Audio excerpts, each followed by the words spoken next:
사이다 무비튼. 결혼 2년 차에 아이가 생겼고 슬슬 출산일이 다가오던 중 남편의 바람을 알게 됐다.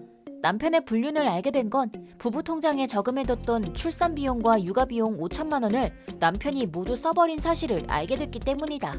이미 남편은 불륜녀에게 그 돈을 펑펑 써댔고 데이트 비용으로도 써댄 탓에 남은 돈은 거의 없었다. 나는 첫 아이의 출산 비용을 불륜녀에게 모두 써버린 남편의 정신 상태가 의심됐다. 이게 대체 어떻게 된 거야? 아이를 낳으려면 돈이 있어야 하잖아. 불륜을 저지른 것도 용서가 안 되지만 돈을 써버린 건 더 용서가 안 돼. 뭐? 그 돈도 어차피 내 월급에서 모은 거잖아. 어떻게 쓰든 내 마음이지. 남편 말대로 나는 결혼 후 전업주부가 됐다. 하지만 남편은 내가 전업주부가 돼서 집안일을 해주길 바랬었다. 나도 결혼 전엔 열심히 일하고 있었는데 난 집안일을 잘 못해. 그니까 부탁해. 라고 해서 직장을 관뒀다. 근데 애초에 5천만 원 중 4천만 원은 내가 결혼 전 혼자 모았던 돈이었다. 너무 빡쳐서 이혼하자고 했더니 네네. 나한테 홀딱 반했던 네가 나랑 어떻게 헤어지겠어. 라며 진심으로 받아들여주지도 않았고 사과도 안 했다. 하지만 내 결심은 확고했다. 다음날 변호사를 찾기 시작하자 내가 진심임을 깨달은 남편이 당황해하며 발광했다. 지금 나 떠보는 거야? 장난하지 말라고! 라며 나를 마구 때렸다. 배가 많이 불러있던 나는 배를 감싸 안으며 주저앉았고 몇 번 정도 등을 차였다. 아빠, 그만해. 시끄러. 네가 지금 이상한 생각을 하고 있으니까 그렇잖아. 이대로는 아기가 위험하겠어. 그렇게 생각한 나는 뱃속 아이를 지키기 위해 근처 선배 부부 집으로 도망갔다. 경찰에 신고할까도 고민했지만 선배의 남편이 잠깐 진정 좀 해봐. 경찰에 신고해서 남편을 범죄자로 만들 거야? 뱃속 아이의 아빠를 전과자로 만드는 건 좀 그렇잖아. 내가 남편 만나면 잘 설득해 볼게. 라며 나를 달래줬고 그날 밤은 선배 부부에게 속내를 털어놓으며 신세를 졌다. 내가 선배 집에 갔다는 걸 눈치챈 남편이 달려왔지만 선배 남편이 술 한잔 하자며 데리고 나갔다. 다음 날 조금 멀리 떨어진 곳에 사시는 부모님이 나를 데리러 와주셨다. 나는 집에서 내 짐을 챙겨서 부모님 집으로 갔다. 그로부터 한 달 후 변호사를 선임한 덕분에 이혼 이야기는 순조롭게 진행됐다. 하지만 남편은 그때도 나한테 홀딱 반했던 네가 나랑 이혼을 할 리가 없지 라고 하며 강경한 태도를 유지했다. 남편이 무슨 생각인지는 알 수 없었지만 아무래도 선배의 남편이 내 남편에게 설마 강은 씨가 진짜 이혼하자고 하겠어? 라며 헛바람을 불어넣은 듯했다. 선배 남편은 모두 폭력과 불륜을 저지른 남편 잘못이라고 하면서도 그래도 결국엔 내가 다 용서할 거라고 믿고 있는 듯했다. 난 분명 이혼 준비 중이라고 말했는데 왜 그렇게 생각하는 건지. 하지만 누가 무슨 말을 하든 이혼 생각을 접을 마음은 없었다. 솔직히 나는 남편을 정말 사랑했었다. 하지만 사랑하기 때문에 더욱더 불륜과 배신을 용서할 수 없었다. 그리고 혈연 관계가 아닌 이상 약간의 문제가 생기는 것만으로도 지금까지 가족이라고 생각했던 사람이 갑자기 남처럼 느껴지거나 사랑이 한순간 증오로 변하는 일도 있기 마련이다.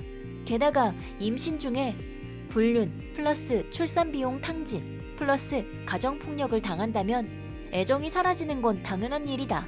오히려 어떻게 내가 용서할 거란 생각을 할 수 있는지 너무 신기할 따름이다. 나 대신 선배가 몇 번이고 내 입장을 대변해줬지만 선배 남편은 여전히 이해를 못하는 듯했다. 강은 씨는 꼭 돌아올 테니 걱정하지 마. 라며 속 좋은 말로 남편을 위로했다. 그래서 선배가 참지 못해 당신이 그런 속 좋은 말만 하니까 조금도 반성을 안 하는 거야. 솔직히 말해서 이혼당해도 싼 행동만 골라 했잖아. 그런 사람을 누가 용서하겠어?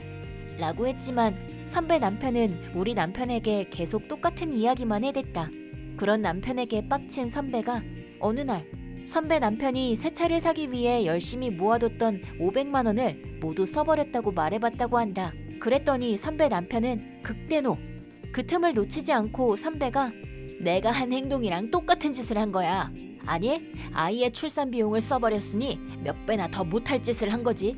그리고 당신, 내가 불륜남이랑 다 썼다고 하면 용서할 수 있어? 용서 안 할 거잖아.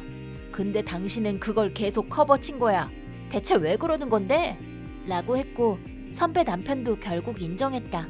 그 이후로 내 남편에게 그런 말은 하지 않게 됐지만 남편의 생각에는 변함이 없었다.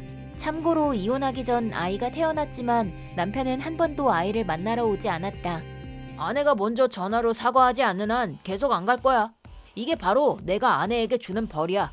2번 다신 남편을 얕보지 못하도록 사과를 꼭 받아내겠어. 라고 했다고 한다. 마지막까지 멍청한 남편은 강경하게 네가 나 없이 어떻게 살겠어. 미안하지만 난 건망증이 심해서 너 정도는 금방 잊을 수 있을 것 같아. 라며 실실거렸는데 기분이 더러웠다. 이혼 사실을 알게 된 시부모님은 이 사건의 전말을 모두 들으셨고 새하얗게 질린 얼굴로 내 앞에 무릎을 꿇으셨다.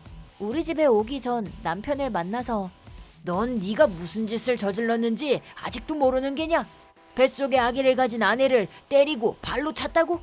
너 같은 놈은 죽어도 싸!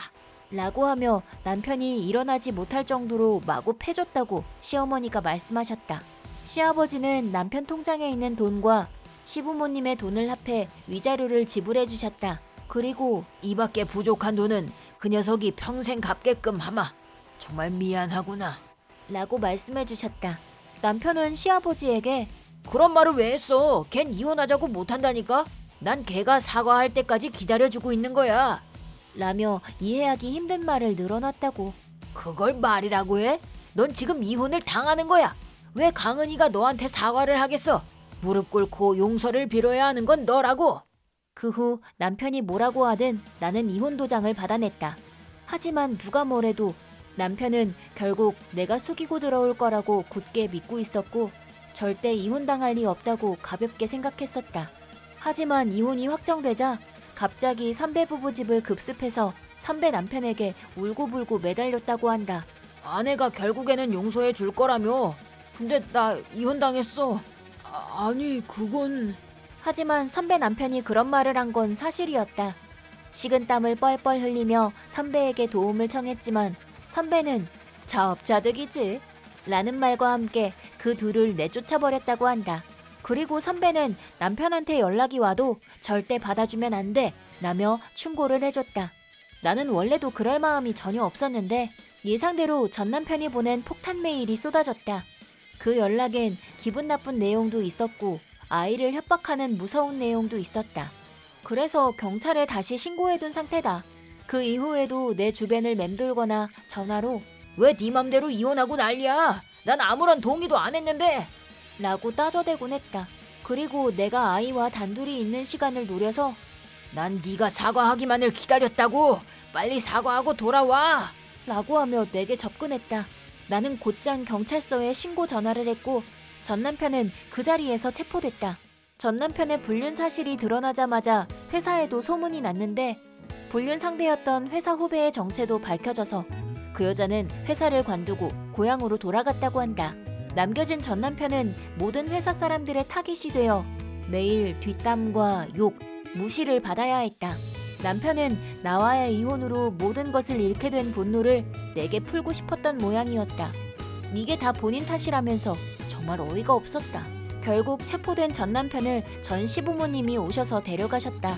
나중에 들은 이야기로는 우울증에 걸려 히키코모리가 되고 말았고 현재는 방에서 한 발자국도 나오지 않는다고 한다. 뭐 내 알바는 아니지만 나는 자상한 부모님의 도움을 받으며 아이와 평화로운 하루하루를 보내고 있다. 배를 차였을 때는 정말 무서웠다. 하지만 앞으로 내가 아빠 목까지 내 딸을 더 사랑하기로 했다. 그리고 아이와 함께 행복하게 살아갈 것이다. 이번 영상은 어떠셨나요? 재밌게 보셨다면 구독, 좋아요에 댓글까지 달아주시면 감사하겠습니다. 그럼 다음 영상에서 만나요.